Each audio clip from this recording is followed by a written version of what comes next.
السلام عليكم أصحابي دواني دي سلامي ملك استا أدوكي دافع كجوتي waxaan leeyahay soo dhawaada kunikajir soo dhawaada walaalahayga familygayga dhammaantiina maanta waxaan la joogo walaalkayga khaaliga ah margarabkayga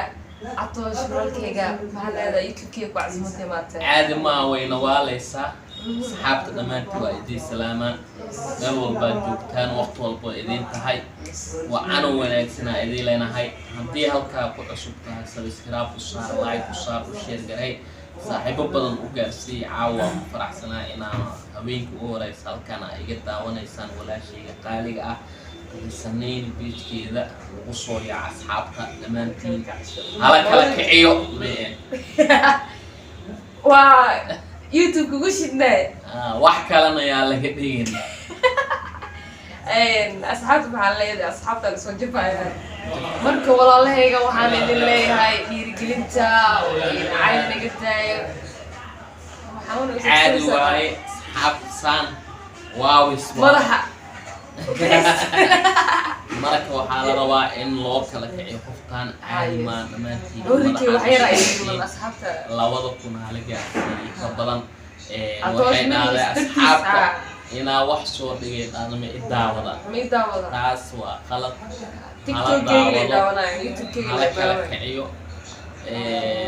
waa naxay ani halaa sanay ku jirto youtube والله dad hadda soo galayaan hub ay dhahay laakiin aniga waxay igu dhacay la yaabana catosho waa naxay marka naxay kuda igu dhacdo marka asxaabi waxa rabtiin barnaamijyada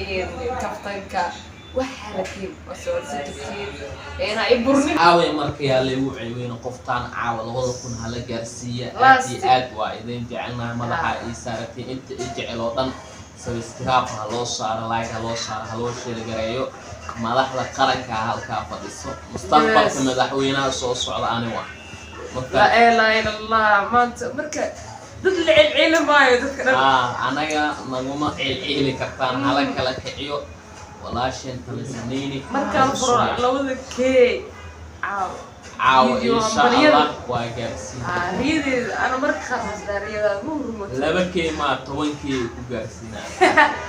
markaas waalu waabe halbadu magaalku ugu weeraa dhiga 10 kee dajara caaw برينج ما يسمينه برينج واستعمل أمينة بتوجه دعوة جرها والله ما يمكن وأركض دوتان إن شاء الله أمان أصحاب هلو صاروا شروع سير هلو